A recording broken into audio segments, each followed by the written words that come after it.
ಗ್ರಾಮದಲ್ಲಿ ಇವತ್ತು ವಿಶೇಷವಾಗಿ ಸಂಭ್ರಮಿಸ್ತಕ್ಕಂಥ ದಿನ ಇದೆ. ಇವತ್ತು ಒಂದು ನೂತನ ಹಾಲು ಉತ್ಪಾದಕರ ಸಹಕಾರ ಸಂಘ ಪ್ರಾರಂಭ ಆಗಿರ್ತಕ್ಕಂಥದ್ದು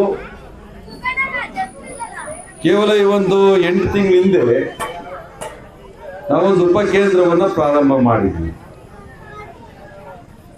ಇಷ್ಟು ಬೇಗ ಇವತ್ತು ಕೇಂದ್ರವನ್ನಾಗಿ ಮಾಡಿರ್ತಕ್ಕಂಥದ್ದು ನಿಮ್ಮೆಲ್ಲರಿಗೂ ಕೂಡ ಒಂದು ಹೊಸ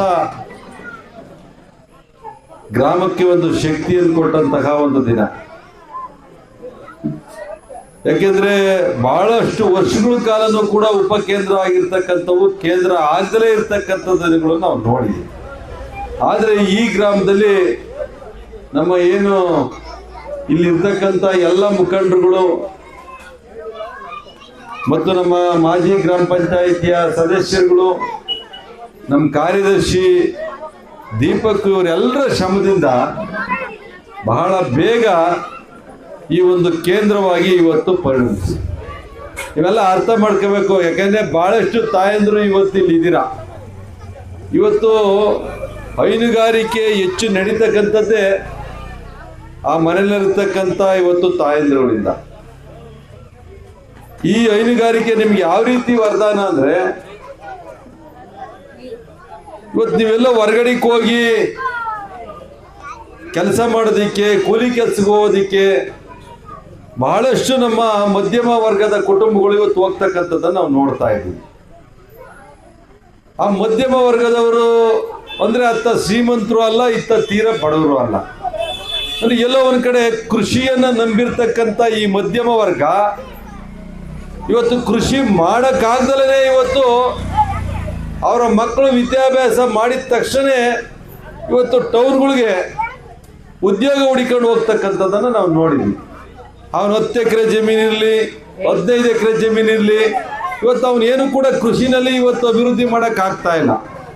ಇವತ್ತು ಯಾರು ಕೃಷಿನಲ್ಲಿ ಇವತ್ತು ಅಭಿವೃದ್ಧಿ ಮಾಡೋಕ್ಕಾಗೈತೆ ಅಂದರೆ ಯಾರ ನೀರಾವರಿ ಸೌಲಭ್ಯ ಇರ್ತಕ್ಕಂಥವ್ರು ಇವತ್ತು ರೇಷ್ಮೆ ಬೆಳೆಗಾರರಷ್ಟೇ ಇವತ್ತು ಕೃಷಿನಲ್ಲಿ ಇವತ್ತು ಅಭಿವೃದ್ಧಿ ಆಗೋದಕ್ಕೆ ಸಾಧ್ಯ ಆಗೈತಿ.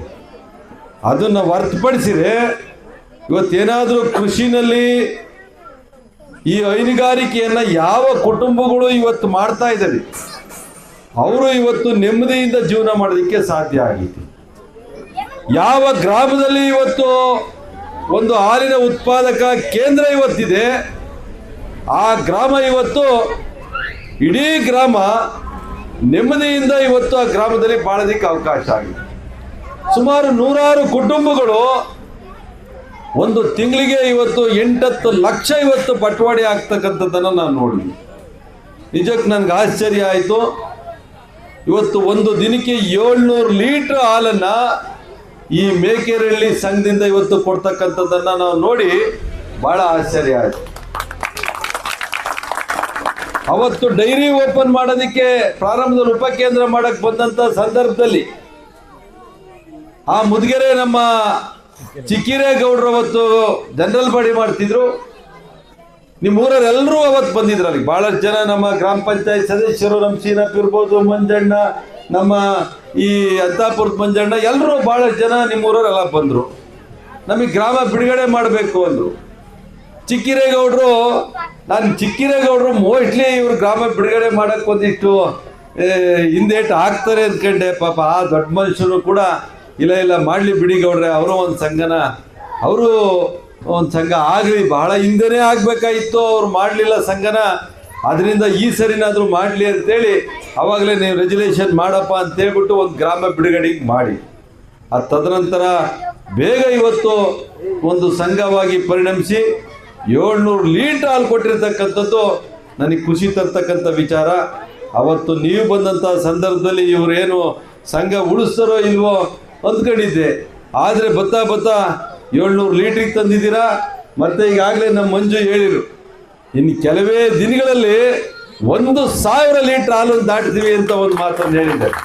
ಅದು ನಿಜಕ್ಕೂ ಕೂಡ ಇವತ್ತು ಒಬ್ಬ ರೈತನಿಗೆ, ಒಬ್ಬ ಯುವಕರಿಗೆ ಇರಬೇಕಾಗ್ತಕ್ಕಂಥ ಒಂದು ಮನಸ್ಸಿದೆ. ಇವತ್ತು ಯಾರು ಹೈನುಗಾರಿಕೆಯಲ್ಲಿ ಹೆಚ್ಚು ಅವಲಂಬಿತರಾಗ್ತಾರೆ, ಹೆಚ್ಚು ಹಸುಗಳನ್ನು ಕಟ್ತಾರೆ, ಆ ಕುಟುಂಬಗಳು ನಿಜಕ್ಕೂ ಕೂಡ ಒಂದು ಶ್ರೀಮಂತ ಕುಟುಂಬ ಆಗಿ ಹೊರಗೆ ಬರೋದಕ್ಕೆ ಸಾಧ್ಯ ಆಗ್ತದೆ. ನೀವು ಯೋಚನೆ ಮಾಡ್ಬೇಕು. ನಾವು ಈ ಒಂದು ಹಿಂದಿನ ಜನರಲ್ ಬಾಡಿ ಸಭೆಯಲ್ಲಿ ಕೊರಟಗೆರೆ ಒಬ್ಬ ಯುವಕನಿಗೆ ಒಂದು ಜಿಲ್ಲಾ ಮಟ್ಟದ ಪ್ರಶಸ್ತಿ ಕೊಟ್ವಿ. ಆತನ ಒಂದು ಬಟವಾಡಿ ನೀವು ಎಷ್ಟಿರ್ಬೇಕು ಅಂತ ಆಲೋಚನೆ ಮಾಡಿರ್ಬೇಕು. ಒಂದು ಬಟವಾಡಿ 5.5 ಲಕ್ಷ, 25 ಹಸುಗಳು ಕಟ್ಟಿದ್ದಾನೆ. ಒಂದು ಬಟವಾಡಿಗೆ 5.5 ಲಕ್ಷ ದುಡ್ಡು ತಗೊಂತಾನೆ. ಇವತ್ತು ಯಾವ ನಾವು ಅಡಿಕೆ ತೋಟದಾಗ ತಾಂಬ್ತೀವಿ, ಯಾವ ರೇಷ್ಮೆಗೆ ತಾಂಬ್ತೀವಿ, ಯಾವ ಅಫಿಷಿಯಲ್ ಇವತ್ತು ಅಷ್ಟೊಂದು ಸಂಬಳ ತಾಂಬೋದಕ್ಕೆ ಸಾಧ್ಯ ಆಗ್ತದೆ? ಆ ಮನಸ್ಥಿತಿ ನೀವು ಬರ್ಬೇಕು. ಕೇವಲ ಅವ್ನ ಕುಟುಂಬ, ಅವ್ನ ಹೆಂಡತಿ, ಅವನ ಮಕ್ಕಳು, ಅವ್ರ ತಂದೆ ತಾಯಿ, ಅವ್ರ ಮನೇಲಿರ್ತಕ್ಕಂಥ 4 ಜನ 25 ಹಸುಗಳಿಂದ ಒಂದು ಬಟವಾಡಿಗೆ 5.5 ಲಕ್ಷ ದುಡ್ಡು ತಾಂಬ್ತಾರೆ ಅಂದರೆ ಅದಕ್ಕಿಂತ ಆದಾಯ ಇನ್ಯಾರಿರ್ಬೋದು? ನಿಮ್ಮ ಮನೆ ಮುಂದೆ ಮಾರ್ಕೆಟ್, ನಿಮ್ಮ ಮನೆ ಮುಂದೆ ಡೈರಿ, ನೀವು ಎಷ್ಟು ಲೀಟ್ರು 10 ಲೀಟ್ರ್ ಹಾಲು ಹಾಕಿರೂ ನಾವು ಒಂದೇ ದರ. ನೀವು ಏನು 1,000 ಲೀಟ್ರ್ ಹಾಲು ತಂದರೂ ಕೂಡ ನಾವು ಒಂದೇ ದರ. ನೀವು ಏನು ಯೋಚನೆ ಮಾಡ್ಬೇಕಾದ್ರೆ ನಾನು 1,000 ಲೀಟ್ರ್ ಹಾಲೇನೋ ತಗೊಂಡೋದ್ರೆ ಎಲ್ಲಿ ದರ ಕಡಿಮೆ ಆಗ್ತೈತೋ, ರೇಟ್ ಕಡಿಮೆ ಆಗ್ತೈತೋ ಎಂಬ ಸ್ಥಿತಿ ಇಲ್ಲ. ಇವತ್ತು ಕಡಲೆಕಾಯಿ ಹೆಂಗಾಗೈತೆ, ಟೊಮೊಟೊ ಹೆಂಗಾಗೈತೆ, ಬೇರೆ ಬೇರೆ ನೋಡ್ಬೇಕು. ನಾವು ರೈತ ಬೆಳೆದಂತಹ ಉತ್ಪನ್ನಗಳು ಇವತ್ತು ನಾವಿಲ್ಲ ಅಂದ್ಕೊಂಡು ಹೋಗ್ತೀವಿ. ಮಾರ್ಕೆಟ್ಗೆ ಹೋಗ್ತಿದ್ದಂಗೆ ಇವತ್ತಲ್ಲಿ 50 ರೂಪಾಯಿ ಐತೆ ಅಂದರೆ ಮಾರ್ಕೆಟ್ಗೆ ಹೋಗ್ತಿದ್ದಂಗೆ ನಾಳೆ 25 ರೂಪಾಯಿ ಆಗಿರ್ತದೆ. ರೈತ ಇವತ್ತು ಯಾವುದೇ ಕಾರಣಕ್ಕೆ ಕೃಷಿ ಉತ್ಪನ್ನಗಳನ್ನು ನಂಬ್ಕೊಂಡು ಜೀವನ ಮಾಡೋದಕ್ಕೆ ಸಾಧ್ಯ ಇಲ್ಲ. ಯಾಕೆಂದ್ರೆ ಅದರ ಬೆಲೆನ ಇವತ್ತು ನಮ್ಮ ರೈತ ಕಟ್ಟಲ್ಲ, ಅದನ್ನ ಬೆಲೆ ಕಟ್ಟಂತವ್ರು ಯಾರೋ ದಳ್ಳಾಳಿಗಳು. ಆದರೆ ಇಲ್ಲಿ ಈ ಹೈನುಗಾರಿಕೆ ಹೆಂಗೆ, ಹೈನುಗಾರಿಕೆ ದರವನ್ನು, ಹಾಲಿನ ದರವನ್ನು ಕಟ್ಟಂತಾರೆ ಯಾರು? ನಿಮ್ಮ ರೈತರೇ. ನಿಮ್ಮ ರೈತರು ಅಂದರೆ ನಾವುಗಳೇ. ಅದರಿಂದ ಏರುಪೇರು ಆಗೋದಕ್ಕೆ ಸಾಧ್ಯ ಆಗೋದಿಲ್ಲ. ನೀವು ಎಷ್ಟೇ ಲೀಟ್ರ್ ಹಾಲು ಹಾಕಿರೋ ಸಮೇತ ಇವತ್ತು ಒಂದೇ ದರ ಇರ್ತಕ್ಕಂಥದ್ದು. ಅದರಿಂದ ನೀವು ಹೈನುಗಾರಿಕೆಯನ್ನು ಹೆಚ್ಚು ಅವಲಂಬಿಸಿ ಹಸುಗಳನ್ನು ಕಟ್ಟಿ. ಆ ಹಸುಗಳನ್ನು ಕಟ್ಟಿದಾಗ ಮಾತ್ರನೇ ಇಡೀ ನಿಮ್ಮ ಕುಟುಂಬ ಇವತ್ತು ನೆಮ್ಮದಿಯಾಗಿರೋದಕ್ಕೆ ಸಾಧ್ಯ. ನೀವೆಲ್ಲ ಇವತ್ತು ಹಲವಾರು ಜನ ನಮ್ಮ ಮಹಿಳೆಯರು ತಾಯಂದ್ರು ಇವತ್ತು ಇಲ್ಲಿ ಕೂತಿದ್ದೀರಾ, ಇವತ್ತು ಬೀಡಿ ಕಟ್ಟಿ ಜೀವನ ಮಾಡ್ತಾ ಇದ್ದೀರಾ. ಬೀಡಿ ಕಟ್ಟೋದ್ರಿಂದ ನಿಜ ಕೂಡ ನಿಮ್ಮ ಆರೋಗ್ಯ ಚೇತರಿಕೆ ಆಗೋದಿಲ್ಲ, ನಿಮ್ಮ ಕುಟುಂಬದ ಆದಾಯ ಇವತ್ತು ಹೆಚ್ಚಾಗೋದಕ್ಕೆ ಸಾಧ್ಯ ಆಗೋದಿಲ್ಲ. ಅದೇ ಹೈನುಗಾರಿಕೆಯನ್ನು ಮಾಡಿ ನಿಮ್ಗೆ ಆದಾಯ ಜಾಸ್ತಿ ಆಗ್ತೈತೆ, ಮತ್ತೆಲ್ಲ ಒಂದು ಕಡೆ ನಿಮ್ಮ ಆರೋಗ್ಯನೂ ಕೂಡ ಚೆನ್ನಾಗಿರ್ತೈತಿ. ಯಾಕೆಂದ್ರೆ ದಿನನಿತ್ಯ ನಿಮಗೆ ಕೆಲಸ ಸಿಗ್ತೈತೆ, ಕೆಲಸ ಮಾಡಿಸ್ತೈತೆ. ಹಸುಗಳು ಮನೆಗಿದ್ದು ಅಂದರೆ ಹಸಿಗೆ ಮೈ ತೊಳಿಬೇಕು, ಹಾಲು ಕರಿಬೇಕು, ಬೂಸ ತಿನ್ನಿಸ್ಬೇಕು, ಡೈರಿಗೆ ಹಾಲು ತಗೊಂಡು ಹೋಗ್ಬೇಕು. ಇಂಥ ಹಲವಾರು ಕೆಲಸಗಳನ್ನು ಇವತ್ತೊಂದು ಹೈನುಗಾರಿಕೆ ಹಸುಗಳು ಕಟ್ಟೋದ್ರಿಂದ ಇವತ್ತು ನಮಗೆ ಕೆಲಸ ಸಿಗ್ತೈತೆ. ಅದೇ ಇವತ್ತು ಹೈನುಗಾರಿಕೆಯನ್ನು ನಡೆಸಲೇ ಇರ್ತಕ್ಕಂಥ ಕುಟುಂಬಗಳು ನೋಡಿ, ಹೈನುಗಾರಿಕೆ ನಡೆಸಿದಂಥ ಕುಟುಂಬಗಳು ಸೋಂಬೇರಿತನದಿಂದ ಕೂಡಿರ್ತೈತೆ. ಆ ಕುಟುಂಬದಲ್ಲಿ ನೆಮ್ಮದಿ ಇರಲ್ಲ, ದಿನನಿತ್ಯದ ಖರ್ಚುಗಳು ಹಣ ಇರೋದಿಲ್ಲ. ಎಲ್ಲೋ ಒಂದು ಕಡೆ ಕೆಲಸ ಹುಡಿಕೊಂಡು ಇವತ್ತು ದಿನನಿತ್ಯ ಖರ್ಚುಗಳಿಗೆ ಬೇರೆ ಪಟ್ಟಣಗಳಿಗೆ ವಲಸೆ ಹೋಗ್ತಕ್ಕಂಥ ಸ್ಥಿತಿಯನ್ನು ನಾವು ನೋಡಿದ್ದೀವಿ. ಆದರೆ ಇವತ್ತು ಈ ಹೈನುಗಾರಿಕೆ ನಡೆತಕ್ಕಂಥ ಕುಟುಂಬಗಳು ಆ ರೀತಿ ಇಲ್ಲ. ಇಡೀ ಆ ಕುಟುಂಬ ನೆಮ್ಮದಿಯಾಗಿರ್ತೈತಿ. ಅವ್ರ ಮಕ್ಕಳ ಶಿಕ್ಷಣಕ್ಕಿರ್ಬೋದು, ಅವ್ರ ಮಕ್ಕಳ ಒಂದು ರೀತಿ ಆರೋಗ್ಯಕ್ಕಿರ್ಬೋದು, ಆ ಕುಟುಂಬದ ಆರೋಗ್ಯಕ್ಕಿರ್ಬೋದು, ಒಳ್ಳೆಯ ನೀವು ಕೃಷಿಯನ್ನು ಮಾಡೋದಕ್ಕಿರ್ಬೋದು, ಹಲವಾರು ರೀತಿಯಲ್ಲಿ ಈ ಒಣ ನಿಮಗೆ ಇವತ್ತು ಅನುಕೂಲ ಆಗ್ತಕ್ಕಂಥದ್ದು. ಒಂದು ರೀತಿ ಯಾರು ಇವತ್ತು ವ್ಯವಸಾಯ ನಂಬ್ಕೊಂಡಿರ್ತಕ್ಕಂಥ ಜನ ನಿಜಕ್ಕೂ ನೀವು ಹಸುಗಳು ಕಟ್ಟಿ. ನಾನು ಯುವಕರಿಗೆ ಇವತ್ತು ಒಂದು ಮಾತು ಹೇಳ್ತೀನಿ, ನೀವೆಲ್ಲೋ ಇವತ್ತು 20,000 ರೂಪಾಯಿ 15,000 ರೂಪಾಯಿಗೆ ನೀವೆಲ್ಲೋ ಪಟ್ಟಣಗಳಿಗೆ ಹೋಗಿ ಇವತ್ತು ಕೆಲಸ ಮಾಡಬೇಕಾದಂಥ ಸ್ಥಿತಿ ಏನಿಲ್ಲ. ನಿಮ್ಮ ಅಪ್ಪ ಸಂಪಾದನೆ ಮಾಡಿರೋ ಅಂಥದ್ದು, ನಿಮ್ಮ ತಾತ ಸಂಪಾದನೆ ಮಾಡಿರ್ತಕ್ಕಂಥದ್ದು ಇವತ್ತು ಒಂದು 2 ಎಕರೆನೋ 3 ಎಕರೆ ಆದರೂ ಕೂಡ ಜಮೀನು ಇರ್ತೈತಿ. ಆ ಜಮೀನಿನಲ್ಲಿ ಮೇವು ಬೆಳ್ಕೊಂಡು ಕನಿಷ್ಠ ನೀವು ಒಂದು ತಿಂಗಳಿಗೆ ಇಲ್ಲೇ 1 ಲಕ್ಷ ರೂಪಾಯಿ ಆದಾಯ ಪಡ್ಕೊಂಬ ಅಂತ ರೀತಿಯಲ್ಲಿ ನೀವು ನಮ್ಮ ಯುವಕರು ತಯಾರಾಗಬೇಕು. ನಿಮ್ ಮಕ್ಳು ತುಂಬಾ ಸಣ್ಣ ಇದ್ದಾರಾ?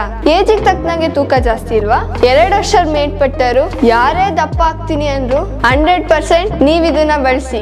ದಪ್ಪ ಆಗೋದೊಂದೇ ಅಲ್ಲ, ನಿಮ್ಗೆ ಯಾವ್ದೇ ಸುಸ್ತಿರಲ್ಲ, 24 ಗಂಟೆ ಎನರ್ಜಿ ಇರುತ್ತೆ, ಜೊತೆಗೆ ತುಂಬಾ ಚೆನ್ನಾಗಿ ನಿದ್ದೆ ಬರುತ್ತೆ. ಇದನ್ನ ಪ್ರತಿದಿನ ಬಳಸಿ, ನೀವು ಕೂಡ ದಪ್ಪ ಆಗಬಹುದು. ನಮ್ಮ ಜೀನಿ ವೆಯ್ಟ್ ಗೇನ್ ಬಳಸಿ. ಇದೇ ನಂಬರ್ಗೆ ನಿಮ್ಮ ಅಡ್ರೆಸ್ ನ ಮೆಸೇಜ್ ಮಾಡಿ ಹೋಮ್ ಡೆಲಿವರಿ ಪಡೆಯಿರಿ. ತಡ ಯಾಕೆ ಮಾಡ್ತೀರಾ? ದಪ್ಪ ಆಗ್ಬೇಕು ತಾನೆ? 100% ನಮ್ಮ ಜೀನಿ ಬಳಸಿ.